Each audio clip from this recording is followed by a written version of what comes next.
Assalamualaikum warahmatullahi wabarakatuh. Apa kabar anak-anak? Kali ini Ibu Siti Aisyah akan menjelaskan materi pelajaran IPS kelas 9 semester ganjil bab 2, yaitu perubahan sosial budaya.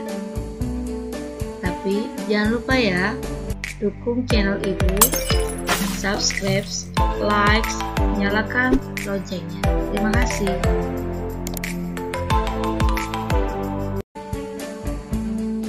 Tujuan pembelajaran kita kali ini adalah diharapkan anak-anak dapat 1. Menjelaskan pengertian perubahan sosial budaya. 2. Mengidentifikasi bentuk-bentuk perubahan sosial budaya. 3. Memberikan contoh aspek globalisasi di berbagai bidang kehidupan. Pernahkah kamu memperhatikan perbedaan kondisi masyarakat di tempat tinggal? Apakah ada perbedaan pada masyarakat pada tahun-tahun yang lalu dengan masyarakat saat ini? Ya, tentu ada banyak sekali perubahan dalam masyarakat kita. Setiap masyarakat pasti mengalami perubahan. Menurut William Ogden, perubahan sosial budaya mencakup perubahan pada unsur-unsur kebudayaan, baik yang bersifat material maupun yang bersifat non-material. Kecepatan perubahan sosial budaya pun berbeda-beda antara masyarakat satu dengan masyarakat lainnya. Menurut Surjono Sukanto, bahwa perubahan sosial merupakan bagian dari perubahan kebudayaan. Perubahan kebudayaan mencakup hal-hal seperti kesenian, ilmu pengetahuan, teknologi, dan filsafat. Perubahan sosial misalnya perubahan perilaku, perubahan nilai, perubahan norma, perubahan peran dalam masyarakat, sehingga perubahan sosial dan perubahan kebudayaan tidak dapat terpisahkan. Keduanya saling terkait, sehingga sering disebut perubahan sosial budaya.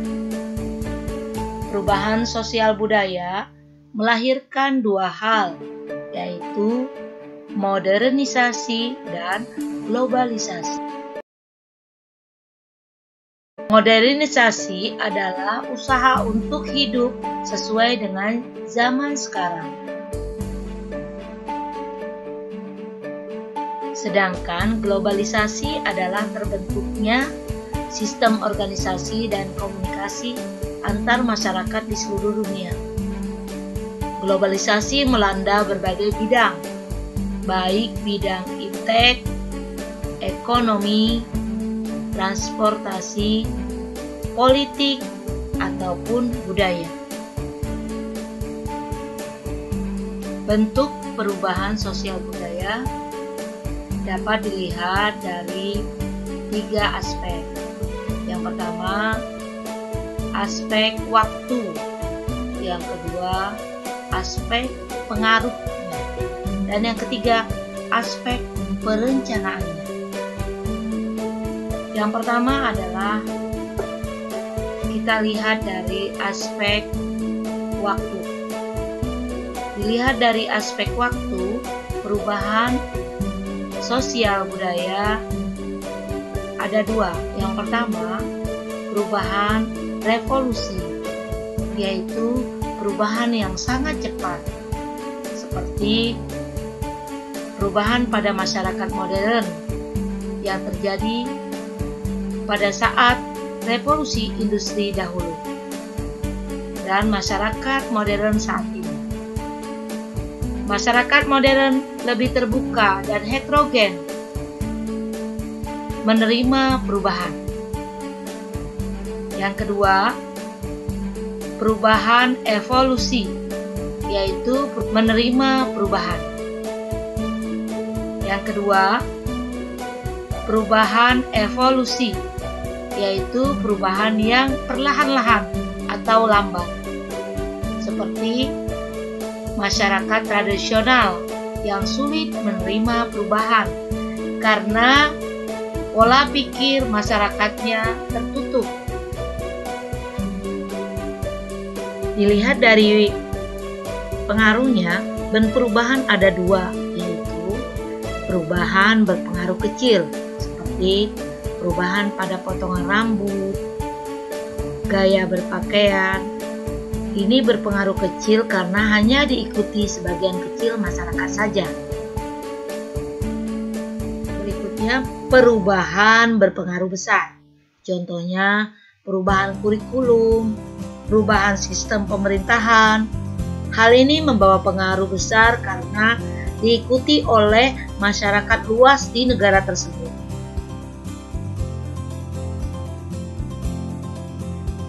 Dilihat dari perencananya, bentuk perubahan sosial budaya ada dua, yaitu perubahan yang direncanakan seperti perubahan pada tata kota, perubahan pada pembangunan lokasi industri,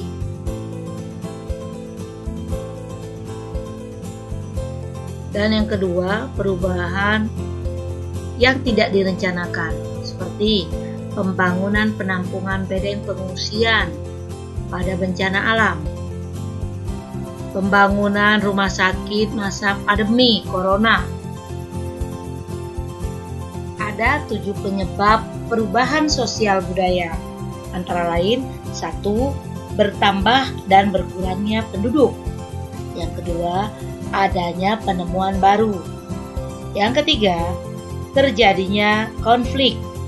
Yang keempat, terjadinya pemberontakan atau revolusi.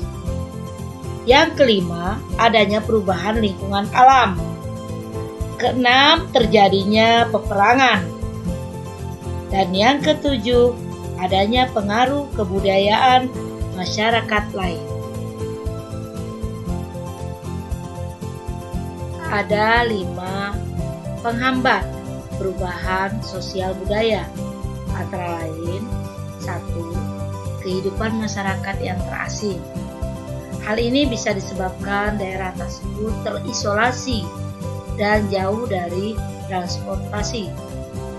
Yang kedua, perkembangan ilmu pengetahuan yang terlambat. Karena terisolirnya masyarakat tersebut, sehingga sulit bagi masyarakat untuk mendapatkan ilmu pengetahuan dan pendidikan. Yang ketiga, sikap masyarakat yang tradisional. Masyarakat tradisional masih memelihara dan menjaga tradisi serta adat istiadat, sistem nilai, sistem norma dengan ketat. Yang keempat, adanya prasangka terhadap hal-hal baru atau asing. Masyarakat ini sangat mudah curiga dan berprasangka buruk terhadap budaya asing atau budaya baru. Yang kelima, adanya adat istiadat atau kebiasaan. Adat adalah perilaku bagi anggota masyarakat yang dilakukan berulang-ulang. Adat bersumber dari nilai-nilai tradisional. Baiklah, kita akan simpulkan pelajaran kita kali ini.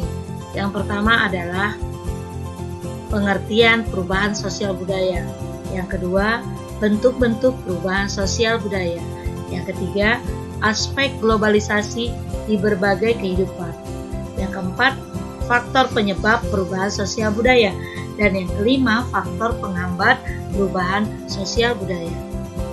Harapan Ibu, kalian selalu semangat belajar, jaga kesehatan, menggunakan masker bila berpergian, dan sering mencuci tangan.